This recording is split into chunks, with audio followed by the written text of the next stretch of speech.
हरियाणा का ज्ञान देने से क्या लेना देना। हरियाणा का आदमी ना ज्ञान लेता ना देता। एक बार हमने कुरुक्षेत्र में भगवान कृष्ण जी से ज्ञान ले लिया था, उसके बाद से ज्ञान लेना बंद कर दिया। भाई जिसने कृष्ण जी से ज्ञान ले लिया हो वो आजकल के इन आलतू फालतू बाबाओं से ज्ञान लेगा क्या।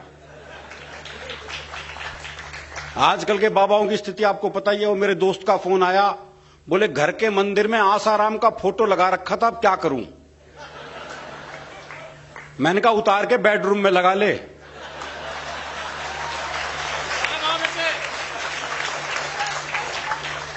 बोले वहां तो पहले से नारायण दत्त तिवारी की लगी हुई है।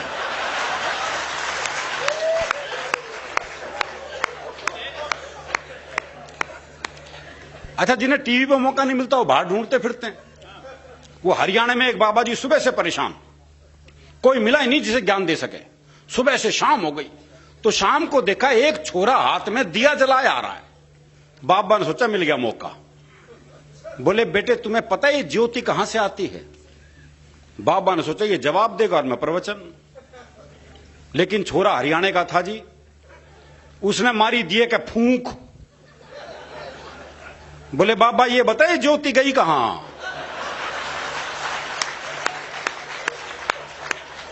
बे कमाल है भाई। तो हमारा तो प्रवचन से कोई लेना देना है ही नहीं जी। वो क्लास में टीचर गणित पढ़ा रहे थे तो उन्होंने एक बच्चे से कहा, बोले मान लो तुम्हारे पास 10 लड्डू हैं। बोले कैसे मान लूं जब है ही नहीं। बोले मान लो, गणित में माना जाता है। बोले माना जाता तो मान लिए। 2 लड्डू मैंने ले लिए तो कितने बचे। बच्चा बोला जी 20। बोले ये कौन सा गणित है। बोले गणित में तेरी माननी जाएगी बस।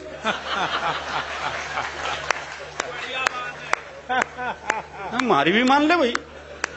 हरियाणा में तो प्रेम ब्याह के बाद होता है ना जी। भाई ब्याह से पहले प्यार कर ले तो हम तो पेड़ पे ही लटके मिलते हैं।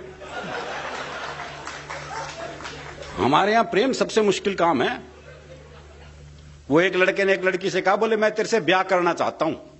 तो लड़की बोली पुराना तरीका है, किसी नए ढंग से प्रपोज कर।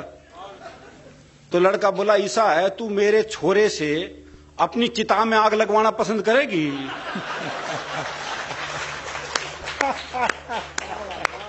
विवाह का ये मौलिक प्रस्ताव ये हरियाणा में ही संभव है जी। तो हमारा तो प्रेम बिल्कुल अलग है जी। वो मेरा एक दोस्त मिला, उसके दोनों होठ बुरी तरह जले हुए।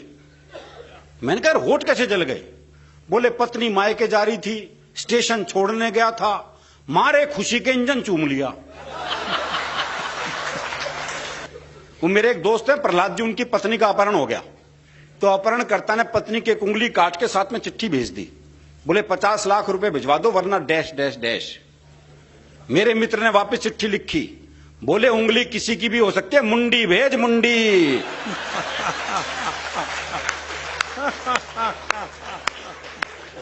ऐसे उंगलियों के बहकावे में भी नहीं आते जी। तो हमारा प्रेम बिल्कुल अलग है। वो एक ने अपने दोस्त को फोन किया, बोले शिमला जा रहा हूं, पत्नी को साथ लेके जा रहा हूं, सोच रहा हूं जाते हुए से किसी खाई में धक्का दे दूं। तो दोस्त बोला यार मेरी वाली भी ले जा। बोले ले तो जाऊंगा, अगर बुरा नहीं माने तो उसे वापसी में धक्का दे दूं।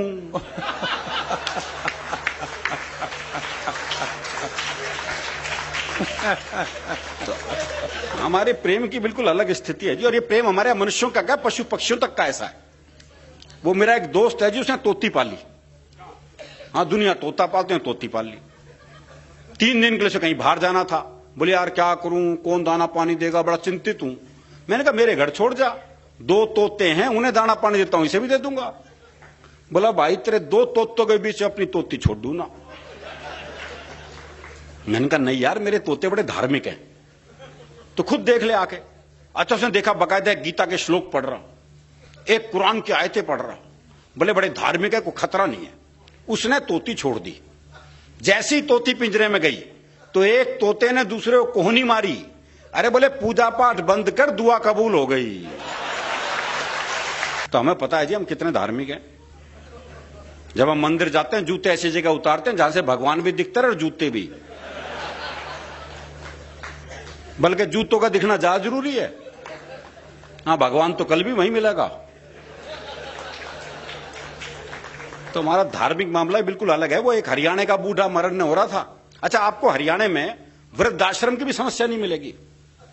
हरियाणा में अगर बूढ़े को पता लग जाए कि बेटा मुझे वृद्धाश्रम में छोड़ के आने वाला है, तो बाप खुद बेटे को अनाथालय छोड़िया है बोले जमा कर लो, इसने मेरा ना आइयो। तो हमारी संस्कृति थोड़ी अलग है। वो एक हरियाणा का बूढ़ा मरण हो रहा था, तो एक ने पूछ लिया, बोले मरण ना हो रहा, अब तो राम का नाम ले ले। अरे बोले के नाम ले लूं? 15 मिनट बाद आमना सामना ही ना बोलेगा। तो हमारी धार्मिक स्थिति भी अलग है जी। दरअसल क्या है, हरियाणा अलग तरह का प्रदेश है, बहुत मस्त प्रदेश है, क्योंकि हरियाणा का आदमी फुर्सत में रहता है, इसलिए हास्य रस में रहता है। हास्य के लिए थोड़ी फुर्सत चाहिए। वो एक ने रिक्शे वाले को आदमी बोले खाली है? बोले हाँ। बोले आप फिर ताश खेलते हैं।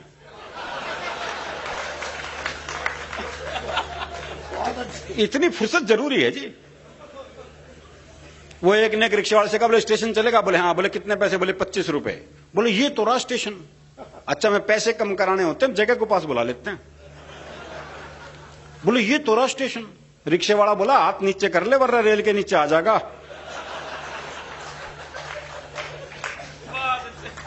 तो ये अलग मस्ती है जी, और ये मस्ती जीवन में रहनी चाहिए। दरअसल क्या, हरियाणा का आदमी साफ रहता है बिल्कुल, जो मन में है वही जबान पे है। वो प्रदीप जी, एक का मुकदमा चल रहा था, तो एक ताई गवाही के लिए आई। अच्छा, दोनों वकील उसी के गांव के। तो एक ने पूछ लिया, बोले ताई मुझे जाना है? अरे खूब जानू हूं, गुलाब सिंह का छोरा है तू, 1 नंबर का झूठा, तेरी लुगाई तक तुझे छोड़ के चली गई थी। बेचारा वो सख्ते में आ गया। उसने दूसरे वकील की तरफ इशारा कर दिया, बोले इसे जाना ताई? खूब जानू हूं, करनैल काणे का छोरा है यो, 1 नंबर का याश, तेरी लुगाई से भी इसका चक्कर था। अब साहब जज ने कोर्ट स्थगित करी, अपने चैम्बर में गया, दोनों वकील बुलाए, बोले खबरदार ताई से मेरे बारे में कुछ पूछ लिया तो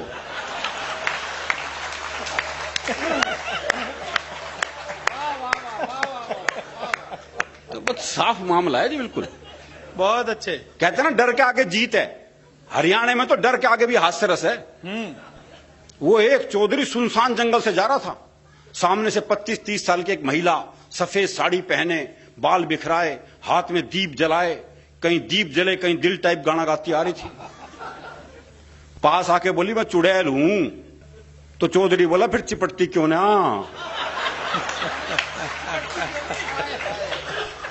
बताओ ऐसे का चुड़ैल भी क्या कर लेगी?